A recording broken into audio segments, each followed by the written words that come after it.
નમસ્તે મિત્રો, સ્વાગત છે સંગીતા કિશોર ચેનલમાં તમારું. તો આજના વિડીયોમાં એક નાનકડી મોટિવેશન વાર્તા સાંભળીશું. એક કઠિયારાની. તો એક કઠિયારો હતો, તો જંગલમાં એનું કામ હતું રોજ લાકડા કાપવાનું. તો એકવાર એ જંગલમાં છેક દૂર દૂર સુધી ગયો અને પાછા આવવાની એની કંઈ ખબર પડી નહીં અને થાકી અને એક ઝાડ નીચે બેસી ગયો.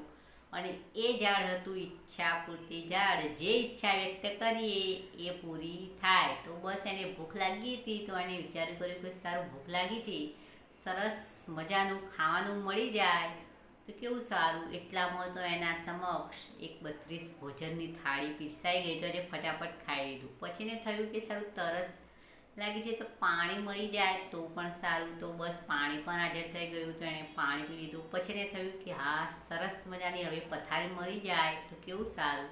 અને ફટાફટ પથારી પણ થઈ ગઈ અને એને થોડી ઊંઘી પણ લીધું. પછી એને આંખ ખોલી તો એને મનમાં થયું કે સારું, આ પથારી અહીંયા આવી ખાવાનું આવ્યું તો અહીંયા ભૂત તો નહીં હોય. અને એટલામાં એની સમક્ષ ભૂત હાજર થઈ ગયું. અને એને એવું વિચાર્યું કે આ ભૂત સારું મારી નજીક આવી જશે, મારી સામે આવી જશે તો હું શું કરીશ. અને એટલામાં તો એની નજર સમક્ષ એની સામે જ ભૂત આવીને ઊભું થઈ ગયું. તો એને એવું વિચાર્યું કે આ ભૂત મને ખાઈ જશે તો. અને એ ભૂત એને ખાઈ ગયું.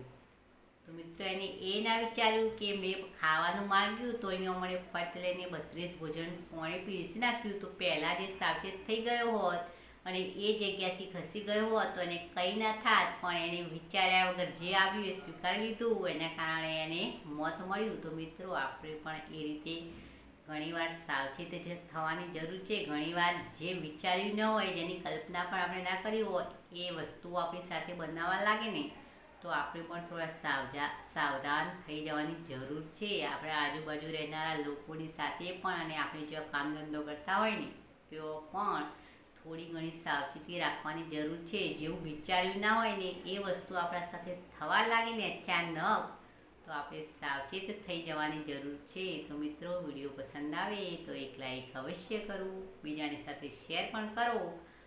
અને આવી નવી વાર્તાઓ સાંભળવા માટે મારી આ ચેનલને સબસ્ક્રાઈબ જરૂર કરવી. ફરી મળીશું નવી કોઈ વાર્તા સાથે નવા વિડીયોમાં.